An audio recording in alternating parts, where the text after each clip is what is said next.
নমস্কার। ভিডিওটির আলোচ্য বিষয় হলো চন্দ্রের মূল প্রকৃতি। ভিডিওটিতে শেষ পর্যন্ত চোখ রাখুন, জানতে পারবেন চন্দ্র প্রভাবিত মানুষের স্বভাব, চরিত্র, পেশা, রোগ ও প্রতিকার সম্পর্কে বিস্তারিত আলোচনা। প্রথমেই বলে রাখি, ভিডিওটি যদি ভালো লেগে থাকে তাহলে অবশ্যই একটা লাইক করবেন, আর চ্যানেলটিতে যদি নতুন হয়ে থাকেন তাহলে সাবস্ক্রাইব করে পাশে থাকুন। আর আমার এই চ্যানেলটি থেকে যদি জ্যোতিষ সম্পর্কিত বিভিন্ন তথ্যের আলোচনার নোটিফিকেশানগুলি পেতে চান তো পাশে থাকা বেল আইকনটিকে অন করে রাখবেন। সূর্যের পরেই সমগ্র জীবজগতের উপর চন্দ্রের প্রভাব বিশেষ গুরুত্বপূর্ণ। চন্দ্র রবির সুষুম্না নামক রশ্মি দ্বারা পুষ্টি লাভ করে থাকে। চন্দ্রের স্নিগ্ধ রশ্মি তেজ থেকে পৃথিবীর যাবতীয় জীবগণ পুষ্টি লাভ করে থাকে। সেই জন্য চন্দ্রকে মাতৃকারক গ্রহ বলা হয়। চন্দ্র আমাদের ষড়রিপুর উপরে এবং মনের উপর প্রভাব বিস্তার করে। চন্দ্র কল্পনার কারক গ্রহ, তাই চন্দ্র থেকে সাহিত্য, গান, বাজনা, আমোদ প্রমোদ, গায়ক গায়িকা, অভিনেতা অভিনেত্রী, নৃত্যশিল্পী এবং মাতৃত্বের বিকাশ বিচার করা হয়। ভ্রমণপ্রিয়তা, সংসার জীবনে আদর্শ মাতা, আদর্শ গৃহিণী এবং যাবতীয় দোষ গুণ চন্দ্র থেকে বিচার করা হয়।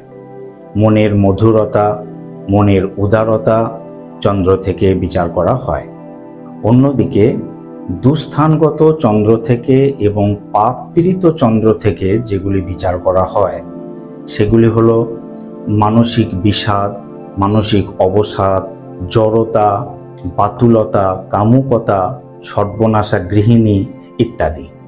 শান্ত চেহারা, সুন্দর চোখ, ফর্সা, মিষ্টভাষী, কালো কোঁচকানো চুল, নির্মল বুদ্ধি, মনোরম হাসি, স্ত্রীতে আসক্ত মন, দুগ্ধ মিষ্টান্ন প্রিয়তা ইত্যাদি চন্দ্র প্রভাবিত মানুষের বৈশিষ্ট্য। চন্দ্র যেমন জলতত্ত্বে, বর্ষা ঋতুতে এবং জলাশয়ে প্রভাব বিস্তার করে, তেমনি তিথিভেদে জীবগণের জলীয় ভাগের উপর আধিপত্য বিস্তার করে থাকে। নারী জাতির বুকের গঠন এবং স্তন্য দুগ্ধের উপর, নারীর জননেন্দ্রিয়, ডিম্বকোষ ইত্যাদির উপর চন্দ্র প্রভাব বিস্তার করে থাকে। চন্দ্র যেসব রোগ ব্যাধিকে নির্দেশ করে সেগুলি হলো যাবতীয় স্ত্রী ব্যাধি, জলদোষ প্রিয়া, গোদ, একশিরা, ইউরিন প্রবলেম, অ্যানিমিয়া, সর্দি রোগ ইত্যাদি। চন্দ্র যেসব প্রফেশনকে নির্দেশ করে সেগুলি হলো public relations, nursing, psychology, hospitality, travel এবং পাবলিকের সাথে ডিল করা হয় এমন সমস্ত কিছু।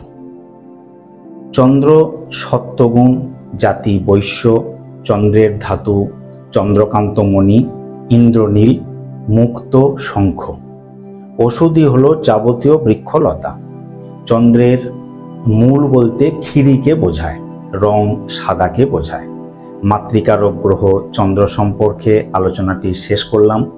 আলোচনাটি সম্পর্কে আপনাদের মতামত কমেন্ট করে জানাবেন। ভিডিওটি শেষ পর্যন্ত দেখার জন্য ধন্যবাদ। আপনারা সবাই সুস্থ থাকুন, ভালো থাকুন। নমস্কার।